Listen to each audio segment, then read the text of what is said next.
Hey guys, so what I've got here is an all-in-one grow bag, and I wanted to show you when it's time to actually mix the colonized grain or snout called spawn into the top layer. So if you're looking here, you can see that the grain is almost 100% fully colonized in white at the bottom layer. And one thing I noticed is sometimes like one side of the grain will colonize and then it'll start going up into the substrate like it did here.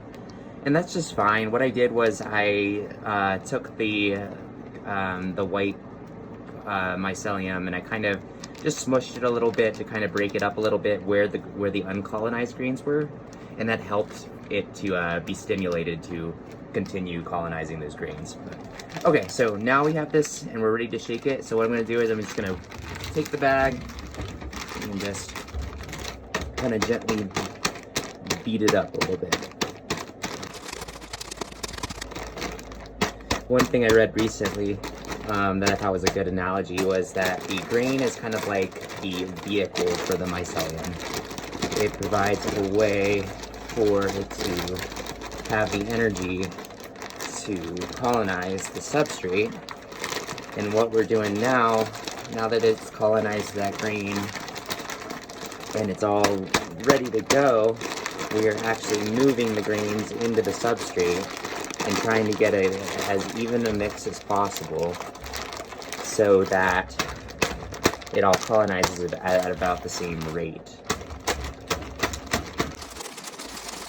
So yeah, it does take a little bit of time, and what I'll probably do now is do some magical video editing skills to make this go faster. But yeah, that's the only annoying part about the all-in-one bags, is it just takes a long time to really get it mixed up well. But that's okay. What you could do, if you wanted at this point, if you wanted to do a tub grow, you could break it up a little bit, kind of like how it is now, and then just dump it all into your tub, and then do a mix. Just make sure you've cleaned out your tub well with alcohol or bleach.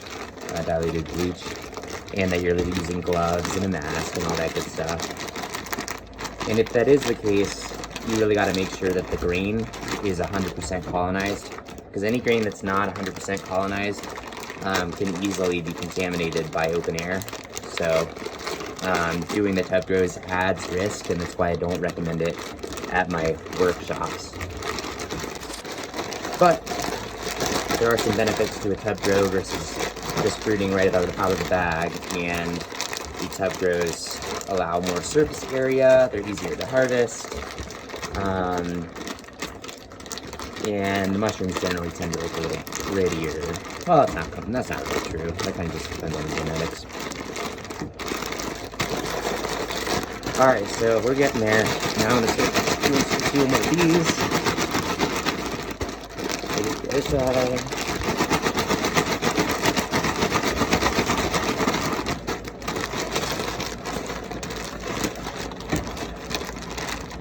Right.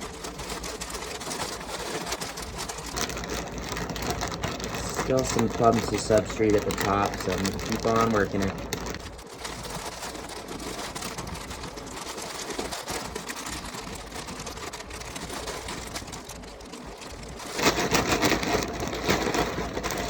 Alright, I'd say that's about good.